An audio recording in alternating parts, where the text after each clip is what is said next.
আজকে দেখেন যে পতিত স্বৈরাচার যেটাকে আমরা বলি ফেসিস্ট শেখ হাসিনা পলায়নের পর গোপালগঞ্জে আজকে যে এনসিপির যে পদযাত্রা, এখন এটা কি ওখানে গোপালগঞ্জের যারা এই ঘটনার সাথে সংশ্লিষ্ট তাদের ভূমিকা কতটুকু, প্রশাসন আমরা যতটুকু দেখেছি বারবার মিডিয়াতে এনসিপির নেতৃবৃন্দ বলছে আমাদেরকে আশ্বস্ত করা হয়েছে এ ধরনের কোনো ঘটনা ওখানে ঘটবে না, সব কিছু নিয়ন্ত্রণ আছে। তো এখানে মনে আমার একটা ষড়যন্ত্র আছে যে আসলে এই ঘটনা কি ঘটবে এটা কি প্রশাসন জানতেন, অথবা এই ধরনের একটা পরিস্থিতি তৈরি হলে বাংলাদেশের রাজনীতির ক্ষেত্রে একটা অশান্ত পরিবেশ তৈরি হবে যা কোনো মহলের যে বিশেষ পরিকল্পনা সেটা বাস্তবায়ন হবে এইটা।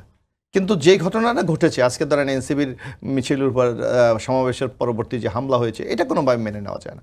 একটা যে কোনো গণতান্ত্রিক দেশে আমি আমার কথা বলবো, আপনি আপনার কথা বলবেন, এবং সেইটা শোনার মতো সেই মানসিক ধৈর্য আমাদের থাকতে হবে। যার জন্য তো আমরা বলছি একটা নতুন বাংলাদেশ আমরা তৈরি করতে চাই, নতুন একটা গণতান্ত্রিক পরিবেশ আমরা তৈরি করতে চাই, বাংলাদেশটাকে মেরামত আমরা করতে চাই।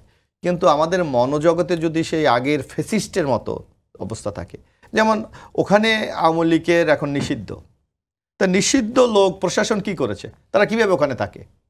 আমি তো দেখলাম যে খবরে স্পষ্ট বলেছে একজনের নাম ধরেছে, ছাত্রলীগের সাধারণ সম্পাদকের নেতৃত্বেই হামলা করা হয়েছে, নিশ্চয়ই ওই নেতা ওখানে ছিলেন। তাইলে প্রশাসন তো আগে থেকে একটা মেজারমেন্ট নেওয়া উচিত ছিল, প্রোটেকশনের ব্যবস্থা করা উচিত ছিল, কিন্তু প্রশাসন তো সেটা করে নাই। বরং এনসিবির নেতৃবৃন্দ বারবার বলেছে, আমরা দেখেছি যে প্রশাসন, পুলিশ নিষ্ক্রিয়, সেনাবাহিনী নিষ্ক্রিয়, আমাদেরকে হামলায় তাদেরকে সুযোগ করে দেওয়া হয়েছে। তাহলে এই অবস্থা কেন হলো? এর জন্য আমি মনে করি এনসিবিও আগে থেকে তাদের আরো সতর্কতা অবলম্বন করা উচিত ছিল। কারণ এর আগে আপনার মনে আছে যে একবার সেনাবাহিনীর উপরে কিন্তু গোপালগঞ্জে এবারে হামলা হয়েছিল 5 তারিখের পর।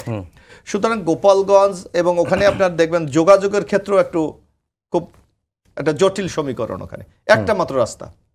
তো সুতরাং এই সকল ক্ষেত্রে আমি মনে হয় এনসিবি যে প্রোগ্রামগুলো এখন করছে তাদেরও অত্যন্ত সতর্কতার সাথে আগামী দিনে প্রোগ্রাম, কারণ আপনি এই গণতান্ত্রিক শক্তির উপর আঘাত মানে এইটা যারা আমাদের ফেসিস্ট তারা কিন্তু তাদেরকে উৎসাহিত করে। সুতরাং এমন কোনো পরিস্থিতি আমাদের তৈরি করা উচিত হবে না যে এইটা ফেসিস্ট বা পরাজিত শক্তিকে আরও নব উদ্যমে তাদের কর্মসূচি শুরু করে আমাদের এই অগ্রযাত্রাকে তারা ব্যাহত করে।